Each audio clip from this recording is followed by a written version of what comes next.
नमस्कार दोस्तों, आज की कहानी अगर आप अंत तक सुनते हो तो आपको सच में डर का एहसास होने वाला है। चलिए अब अपनी कहानी को शुरू करते हैं।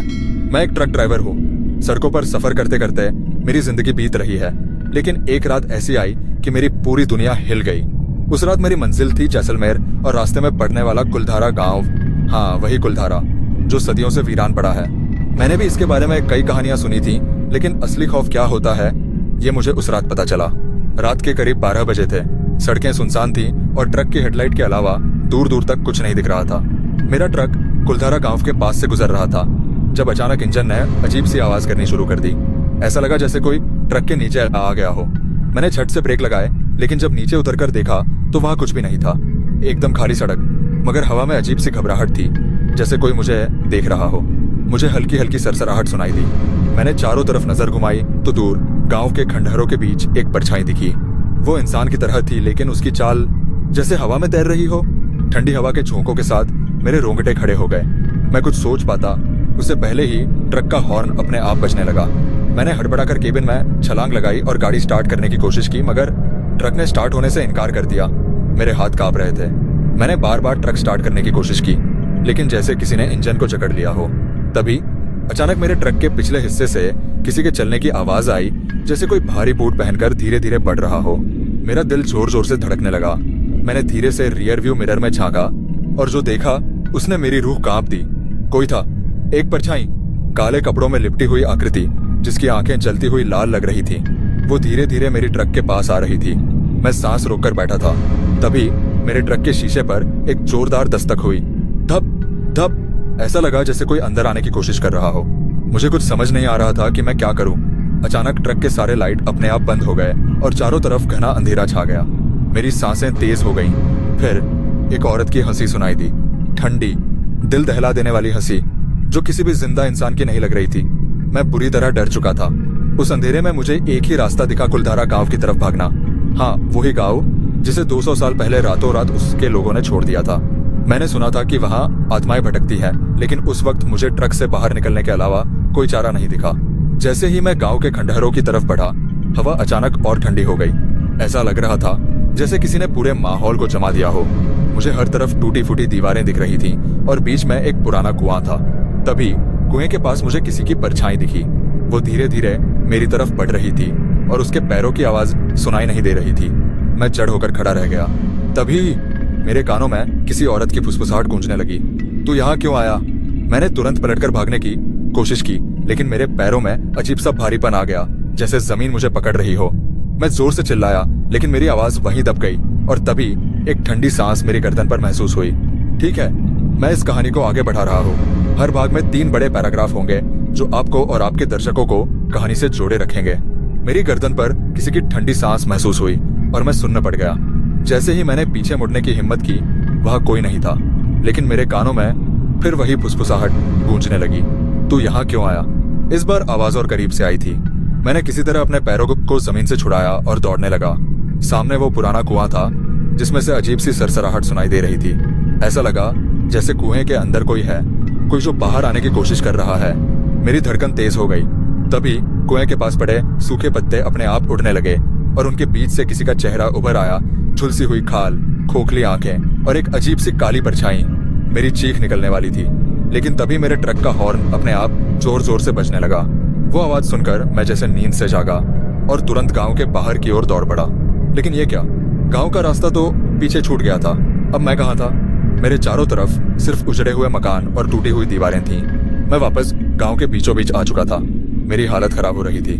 गांव में भटकते हुए मैं जहां भी जाता ऐसा लगता जैसे कोई छुपकर मुझे देख रहा हो। कभी किसी दीवार के पीछे परछाई दिखती तो कभी किसी खिड़की में कोई हलचल महसूस होती। डर के मारे मेरी टांगें दे रही थी। तभी अचानक एक दरवाजा जोर से खुला और उसके अंदर से किसी के चलने की आवाज आई। मैं जड़ हो गया। धीरे धीरे दरवाजे के पीछे से एक आकृति बाहर आई, एक आदमी, लेकिन उसकी आंखें सफेद थीं, पूरी सफेद, बिना पुतली के। उसने मेरी तरफ देखा और अपनी उंगली मेरी ओर उठा दी। बचकर भाग जा, उसकी फटी हुई आवाज गूंजी। लेकिन अगले ही पल उसकी पूरी काया हवा में घुलने लगी। उसके शरीर से धुआं निकल रहा था, जैसे वो आग में जलकर भस्म हो रहा हो। मैं चिल्लाकर पीछे हटने लगा, लेकिन तभी मेरी जेब में रखा ट्रक की चाबी अचानक जलने लगी। ऐसा लगा जैसे किसी ने उसे लाल गर्म आग में डाल दिया हो। मेरी हालत पागलों जैसी हो रही थी। मैंने किसी तरह जेब से चाबी निकाली और जमीन पर फेंक दी, लेकिन जैसे ही चाबी गिरी वो अपने आप कुएं की तरफ खिसकने लगी। हाँ, जैसे किसी ने उसे रस्सी से खींचकर अंदर गिरा दिया हो। मैंने आगे बढ़कर उसे पकड़ने की कोशिश की, लेकिन तभी कुएं से वही ठंडी फुसफुसाहट सुनाई दी। अब तू बच नहीं सकता। मेरे हाथ पैर कांपने लगे। मैंने भागने की कोशिश की, लेकिन जिस रास्ते से मैं गांव में आया था वहां अब सिर्फ ऊंची दीवारें थीं। मैंने पूरी ताकत से दौड़ लगाई, लेकिन हर मोड़ पर वही टूटी फूटी हवेलियां और जली हुई झोपड़ियां दिख रही थीं। ये गांव जैसे किसी भूतिया भूल भुलैया में बदल चुका था। तभी मुझे अपने ट्रक के लाइट्स जलते हुए दिखे। मैं जान बचाने के लिए पूरी ताकत से उसकी तरफ दौड़ा, लेकिन जैसे ही मैं केबिन तक पहुंचा, ट्रक अपने आप स्टार्ट हो गया और बिना ड्राइवर के गांव से बाहर निकलने लगा। मैं चीखता रह गया, दौड़ता रह गया, लेकिन ट्रक ने मुझे पीछे छोड़ दिया। अब मैं अकेला था और ये गांव मुझे छोड़ने के मूड में नहीं था। ठीक है, मैं इस कहानी को और आगे बढ़ा रहा हूँ और हर भाग में रहस्य और डर का माहौल बनाए रखूंगा। ट्रक मेरी आंखों के सामने अंधेरे में गायब हो गया और मैं गांव के बीच अकेला खड़ा रह गया। मेरे हाथ पैर ठंडे पड़ गए थे। चारों तरफ एक अजीब सी खामोशी थी, लेकिन इस खामोशी में भी मुझे महसूस हो रहा था कि मैं अकेला नहीं हूँ। मैं हिम्मत जुटाकर आगे बढ़ा, लेकिन तभी मेरे कानों में कई आवाजें गूंजने लगीं। तू भी हमारी तरफ फंस गया, अब यहाँ से कोई नहीं जाता। मैंने चौंक कर इधर उधर देखा, लेकिन कोई नजर नहीं आया। मगर अब हवा में सरसराहट बढ़ने लगी थी, जैसे बहुत सारे लोग मेरे चारों ओर घूम रहे हो। अचानक सामने की टूटी हुई हवेली के दरवाजे अपने आप खुल गए और अंदर से पीली रोशनी चमकने लगी। मेरे पैर वहीं जड़ हो गए। उस हवेली के अंदर जाने का मेरा कोई इरादा नहीं था, लेकिन जैसे ही मैंने पीछे मुड़ने की कोशिश की, मेरे पैरों के नीचे की जमीन हिलने लगी। ऐसा लगा जैसे किसी ने पूरी धरती को झकझोर दिया हो। और फिर हवा में एक डरावनी चीख गूंजी। कोई भी जिंदा यहाँ से नहीं निकलता। मुझे ऐसा महसूस हो रहा था जैसे कोई अदृश्य ताकत मुझे जबरदस्ती हवेली के अंदर खींच रही हो। मेरा मन कर रहा था कि भाग जाऊं, लेकिन मेरे पैरों ने मानो मेरा साथ छोड़ दिया था। हवेली के अंदर कदम रखते ही दरवाजा अपने आप पीछे से जोर से बंद हो गया। धड़ाम। अब मैं पूरी तरह फंस चुका था। अंदर अजीब सी ठंड थी, लेकिन ये ठंड मौसम की नहीं बल्कि किसी और ही दुनिया की लग रही थी।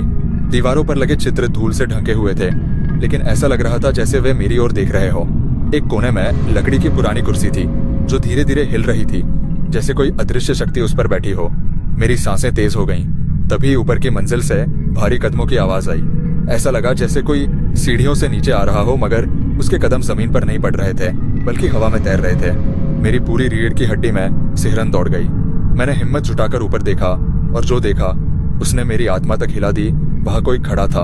हवा में मेरी आंखों के सामने एक काली परछाई हवा में तैर रही थी। वो इंसानी आकृति की थी, लेकिन उसका शरीर हड्डियों से बना था और उसकी आंखों की जगह सिर्फ काले गड्ढे थे। वो मेरी तरफ धीरे धीरे बढ़ रही थी। मेरी सांसें थम गईं, मेरे पैर सुन्न पड़ गए। फिर उसने अपनी कंकाल जैसी उंगली मेरी ओर उठाई और फुसफुसाया, तू यहाँ क्यों आया? उसकी आवाज किसी टूटी हुई बांसुरी जैसी थी, जिसमें दर्द और गुस्सा भरा था। मैंने हड़बड़ाकर पीछे हटने की कोशिश की, लेकिन तभी फर्श के नीचे से किसी के खरोंचने की आवाज आई। ऐसा लगा जैसे फर्श के नीचे कोई कैद हो और बाहर आने की कोशिश कर रहा हो। मेरे दिमाग ने जैसे काम करना बंद कर दिया था। मैं पलटकर भागा और दरवाजे की तरफ लपका, लेकिन वो भी अपने आप बंद हो चुका था। मैं पागलों की तरह दरवाजा पीटने लगा, लेकिन कोई फायदा नहीं हुआ। तभी अचानक मेरे कानों में एक और आवाज आई, एक बच्चे की धीमी हंसी जो धीरे धीरे तेज होती जा रही थी। वो बच्चे की हंसी अब गूंजने लगी थी, जैसे पूरे घर में वही गूंज रही हो। मैं दरवाजे से हटकर धीरे धीरे पीछे हटा, लेकिन तभी किसी चीज से टकराया। मैंने घबराकर पीछे मुड़कर देखा।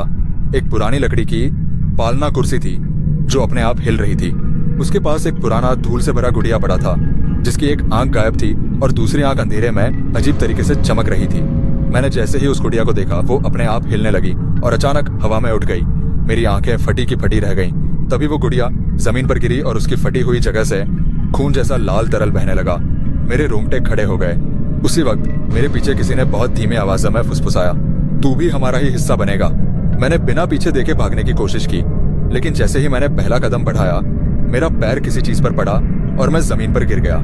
जब मैंने देखा कि मेरे पैर के नीचे क्या था, तो मेरी आत्मा कांप गई। वो एक कटा हुआ हाथ था जो अभी भी हिल रहा था। मैं डर के मारे फर्श से उठने ही वाला था कि अचानक जमीन के नीचे से किसी के खरोचने की आवाज आई।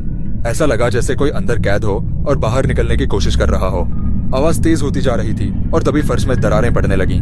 उन दरारों के बीच से एक सड़ी गली उंगली बाहर आई। मुझे समझ नहीं आया कि क्या करूं। मैं जैसे ही भागने को हुआ, हवेली के अंदर की लाइट्स अपने आप झपकने लगी। दीवारों पर लगे पुराने फोटो फ्रेम में तस्वीरें खुद ब खुद बदलने लगी। अब वहाँ गांव के अलग अलग लोगों की डरावनी तस्वीरें थीं। उनके चेहरे खून से सने हुए थे, आंखें सफेद हो चुकी थीं और उनमें मौत का सन्नाटा था। तभी अचानक जमीन में एक बड़ा सा गड्ढा बन गया और उसमें से एक हड्डियों का ढांचा निकल आया। वो ढांचा धीरे धीरे मेरी ओर बढ़ रहा था। मेरे पैरों ने जैसे काम करना बंद कर दिया था। तभी हवेली के कोने से एक औरत की चीख गूंजी, भाग जा, नहीं तो ये तुझे भी अंदर खींच लेंगे। मेरी हिम्मत जवाब देने लगी थी। मैंने किसी तरह खुद को संभाला और सीढ़ियों की तरफ भागा, लेकिन मेरी हरकत ने उन खौफनाक आत्माओं को और उग्र कर दिया। हवेली के हर कोने से परछाइयां निकलने लगी, जैसे मुझे घेरने की कोशिश कर रही हो। मेरे कानों में सैकड़ों आवाजें गूंज रही थीं। तू यहाँ क्यों आया? तू बच नहीं सकता। मैंने हिम्मत करके ऊपर की तरफ भागना शुरू किया, लेकिन सीढ़ियां जैसे खत्म ही नहीं हो रही थीं। हर कदम पर ऐसा लग रहा था कि मैं कहीं और फंसता जा रहा हो। जब मैंने नीचे देखा तो पाया कि हवेली की जमीन पूरी तरह गायब हो चुकी थी और उसके नीचे एक गहरा अंधेरा था, जहां से डरावनी आंखें मुझे घूर रही थीं। तभी अचानक एक हाथ मेरी गर्दन पकड़कर मुझे पीछे खींचने लगा। वो वही हड्डियों का ढांचा था जिसकी आंखों में जलती हुई आग थी।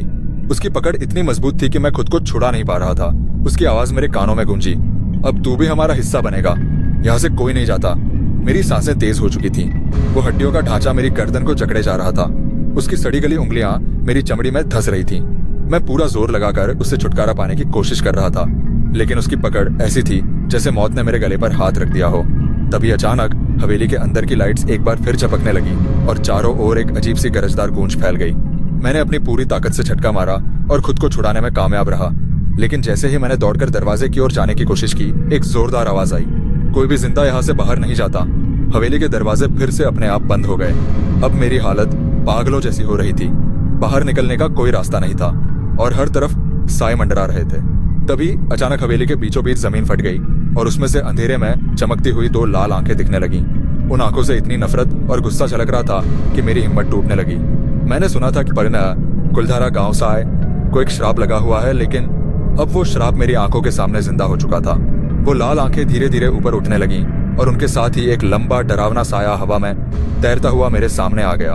उसकी काली परछाई मेरे चारों ओर घूमने लगी और हवा में उसकी भयानक फुसफुसाहट गूंजने लगी। हमने तुझे कई बार चेतावनी दी थी, लेकिन अब तेरा अंत निश्चित है। मेरा दिल जोर जोर से धड़क रहा था। तभी अचानक हवेली की दीवारों पर अजीब अजीब आकृतियां उभरने लगी। कुछ चेहरे जो दर्द से चीख रहे थे, कुछ हाथ जो हवा में मदद के लिए उठे हुए थे। ये सब उन लोगों की आत्माएं थीं जो कभी इस गांव में आए थे और फिर वापस नहीं लौट सके। मेरे पैरों के नीचे की जमीन अब तेजी से हिलने लगी थी, जैसे किसी ने इसे हिलाने की ठान ली हो। तभी एक जोरदार झटके के साथ जमीन दो हिस्सों में बंट गई और उसमें से काले धुएं के साथ कई आत्माएं निकलने लगीं। उनकी आंखों में सिर्फ अंधेरा था और उनकी चीखें इतनी भयानक थीं कि मेरे कान सुन्न होने लगे। अब मेरे पास ज्यादा समय नहीं था। अगर मैं जल्दी से यहाँ से बाहर नहीं निकला तो मैं भी उन्हीं श्रापित आत्माओं में शामिल हो जाऊंगा। मैंने चारों ओर नजर दौड़ाई और देखा कि हवेली की दूसरी मंजिल पर एक टूटी हुई खिड़की थी, जहां से बाहर निकलने का एकमात्र मौका था। मैंने अपनी सारी हिम्मत जुटाई और सीढ़ियों की ओर दौड़ा, लेकिन जैसे ही मैंने पहला कदम रखा, हवा में एक जोरदार झटके के साथ जमीन कांप उठी। मेरे सामने खड़ी दीवार अचानक ताश के पत्तों की तरह गिरने लगी और उसके पीछे से वही लाल आंखों वाली आत्मा मेरी ओर तेजी से बढ़ने लगी। मेरे पास अब कोई चारा नहीं था। मैंने अपनी जान पर खिलकर सीढ़ियों की ओर छलांग लगाई और जितनी तेजी से हो सकता था ऊपर चढ़ने लगा। लेकिन जैसे ही मैं खिड़की तक पहुंचा, एक जोरदार झटका लगा और मेरे पीछे से कई साए मुझे खींचने लगे। उनके हाथ बर्फ से भी ज्यादा ठंडे थे और उनकी पकड़ इतनी मजबूत थी कि मैं हिल भी नहीं पा रहा था। अब बस एक ही रास्ता बचा था, या तो मैं कूद जाऊं या फिर हमेशा के लिए इस हवेली का हिस्सा बन जाऊं। मेरे सामने खिड़की थी, आजादी का आखिरी रास्ता, लेकिन मेरी पीठ के पीछे मौत खड़ी थी। वो लाल आंखों वाली परछाई अब मेरे बेहद करीब थी। उसकी फुसफुसाहट अब मेरे कानों के अंदर गूंज रही थी। तू बच नहीं सकता, कोई नहीं बचता। मैंने अपने हाथ पैर झटकने की कोशिश की, लेकिन उन आत्माओं की पकड़ मजबूत थी।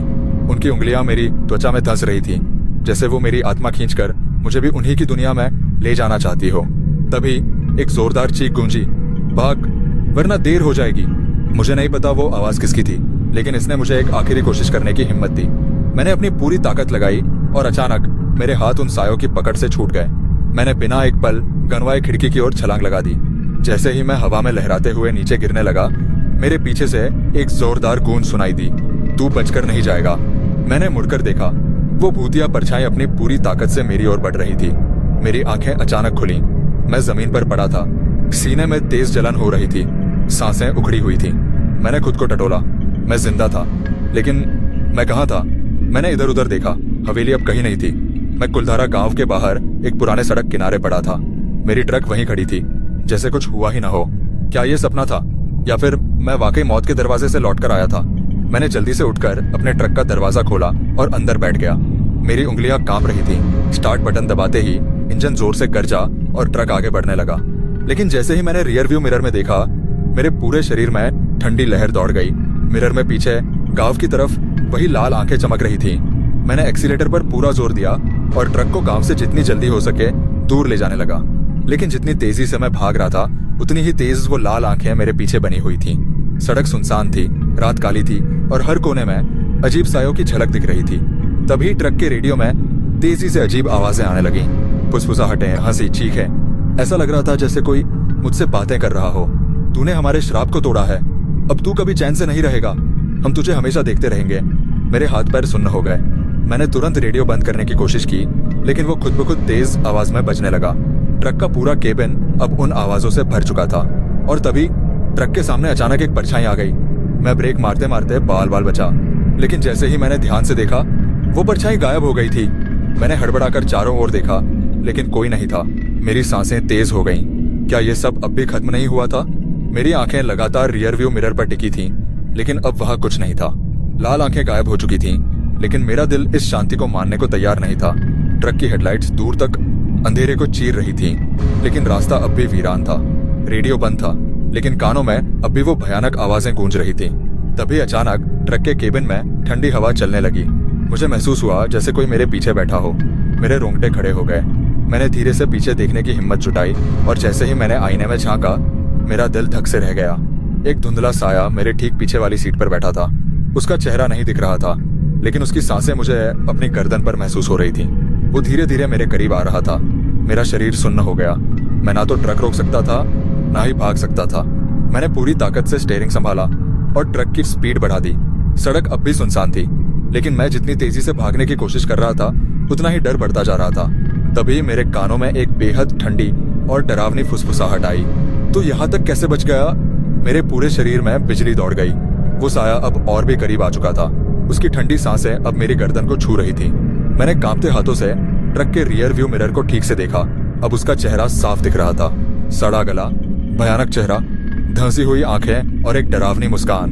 मैंने घबराकर झटके से ट्रक का गेट खोलने की कोशिश की, लेकिन वो बंद हो चुका था, जैसे किसी ने उसे बाहर से लॉक कर दिया हो। मैं फंस चुका था। ट्रक अचानक झटके खाने लगा, जैसे किसी ने उसके इंजन पर कब्जा कर लिया हो। स्पीडोमीटर धीरे धीरे नीचे जा रहा था। ट्रक खुद ब खुद बंद हो रहा था। मैंने पूरी ताकत लगाकर एक्सीलेटर दबाया, लेकिन कोई असर नहीं हुआ। ट्रक की लाइट्स अब झपकने लगी थीं और केबिन के अंदर अंधेरा बढ़ता जा रहा था। तभी एक जोरदार धमाके के साथ रेडियो फिर से चालू हो गया। तू बच नहीं सकता, तू हमारा ही एक हिस्सा है। अब मेरे पास कोई रास्ता नहीं बचा था। मेरी सांसें अटक रही थीं। मैं किसी तरह इस मौत की छाया से बचकर बाहर निकलना चाहता था, लेकिन क्या मैं बच पाऊंगा? मेरे चारों ओर अंधेरा था। ट्रक की लाइट्स अब पूरी तरह बंद हो चुकी थीं। इंजन ठप पड़ गया था और वो परछाई मेरे पीछे बैठी धीरे धीरे मेरी ओर बढ़ रही थी। मेरी सांसें रुकने लगी। मैं समझ नहीं पा रहा था कि क्या करूं।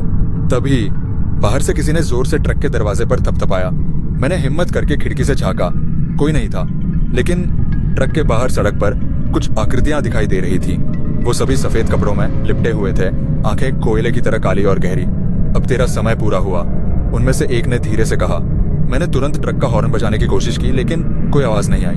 मेरे अंदर बस एक ही ख्याल था, यहाँ से निकलना होगा, वरना मैं भी इनका हिस्सा बन जाऊंगा। मैंने दरवाजे को धक्का मारा, लेकिन वो अब भी लॉक था। मैं जैसे ही दूसरी तरफ झुका, अचानक पीछे से एक ठंडी सांस मेरे कानों में पड़ी। भागने की कोशिश मत कर। मेरी रीढ़ की हड्डी में एक ठंडक दौड़ गई। मैंने बिना देखे झटके से आगे की ओर छलांग लगाई और ट्रक का स्टार्ट बटन दबाया। इंजन घुर्राया, हेडलाइट्स एक पल के लिए जल उठी और फिर सब कुछ पहले जैसा सामान्य लगने लगा। पर यह शांति केवल कुछ सेकंड के लिए थी। जैसे ही मैंने एक्सीलेटर दबाया, ट्रक जोर से झटके खाने लगा, मानो कोई इसे पीछे खींच रहा हो। मैंने शीशे में देखा, वो सभी सफेद आकृतियां अब ट्रक को घेर चुकी थी। उनकी आंखों में एक अजीब सी चमक थी, जैसे वो मेरे अंदर झांक रही हो। तभी ट्रक के रेडियो से फिर वही आवाज आई, अब तू हमारा हिस्सा है, कुलधारा तुझे बुला रहा है। मैंने पूरी ताकत से स्टीयरिंग घुमाया और ट्रक को झटके से आगे बढ़ाया। टायर जमीन से घिसटते हुए जोर जोर से चीखने लगे।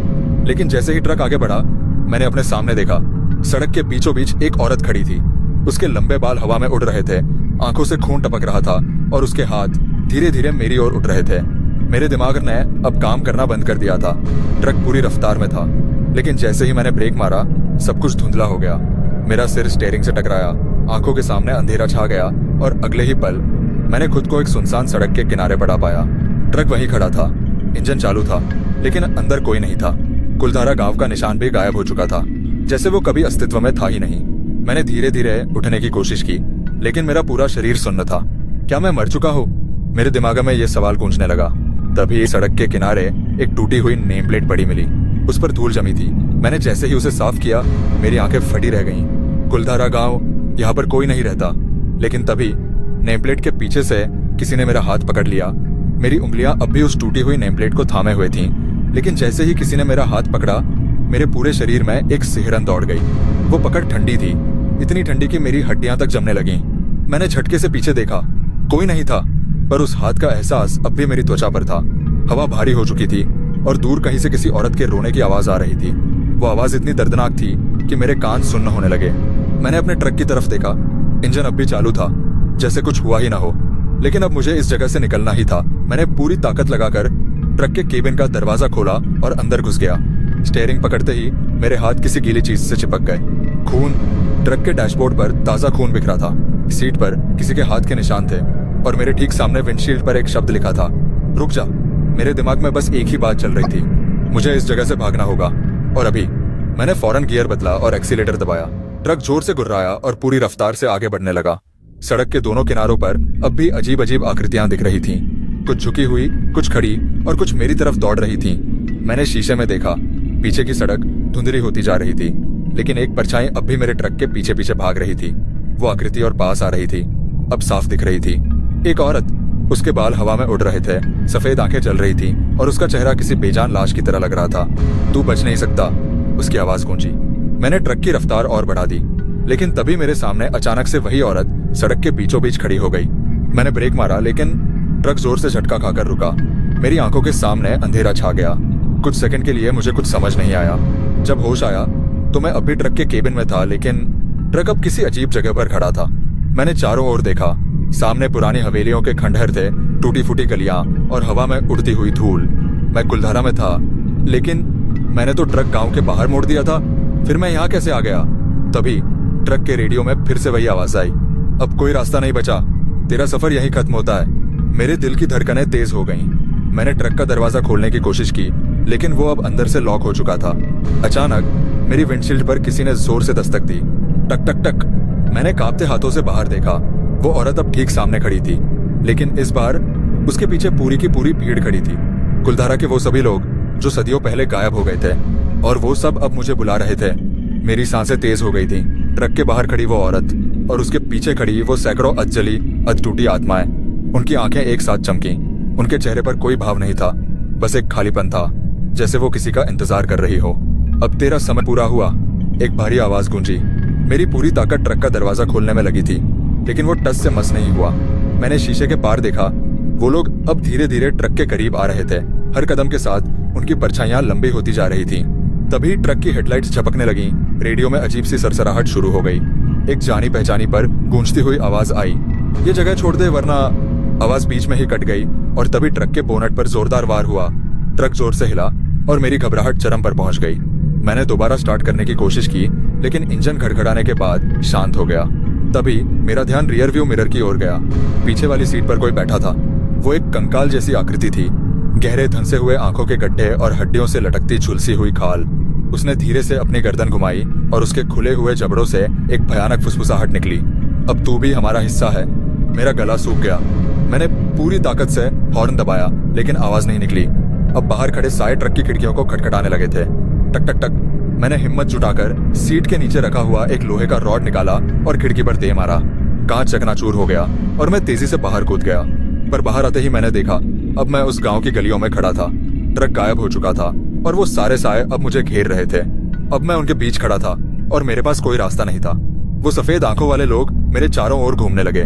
कुछ के चेहरे पर अजीब सी मुस्कान थी, कुछ के मुंह से कोई अज्ञात भाषा की बड़बड़ाहट निकल रही थी। तू यहाँ क्यों आया? एक बूढ़ी औरत सामने आई। उसका चेहरा झुर्रियों से भरा था, लेकिन उसकी आंखें अब भी जल रही थी। मैं रास्ता भटक गया था, मैंने कांपती आवाज में कहा। उसने धीरे से सिर हिलाया। अब कोई रास्ता नहीं बचा, कोई नहीं बच पाया, तू भी नहीं बचेगा। तभी हवा में तेज झोंका उठा और चारों ओर धूल का तूफान खड़ा हो गया। वो सब आत्माएं चिल्लाने लगी और उनकी आवाजें कान फाड़ देने वाली थी। मेरी आंखों के सामने अंधेरा छा गया। जब मैंने होश संभाला तो मैं अपने ट्रक के अंदर था। इंजन चालू था और मैं सड़क पर खड़ा था। कुलधारा गांव पीछे छूट चुका था, लेकिन रेडियो अब भी सरसराहट कर रहा था और मेरी हथेलियों पर राख लगी हुई थी। क्या ये सपना था या मैं सच में वहां गया था? तभी रेडियो में एक आखिरी आवाज आई, अब तू वापस आएगा। ट्रक की हेडलाइट्स अपने आप जल उठी। तो दोस्तों, यह थी आज की कहानी अजनबी सफर। उम्मीद है कि आपको यह कहानी पसंद आई होगी। अगर आपको हमारी यह भूतिया कहानी पसंद आई हो तो चैनल को सब्सक्राइब जरूर करिए और साथ ही इस वीडियो पर अपना प्यार भरा कमेंट भी छोड़िए। ऐसी और खौफनाक कहानियों के लिए बेल आइकन दबाना ना भूलें। अगली बार फिर एक नई कहानी के साथ मिलते हैं। तब तक के लिए सतर्क रहें और सुरक्षित रहें।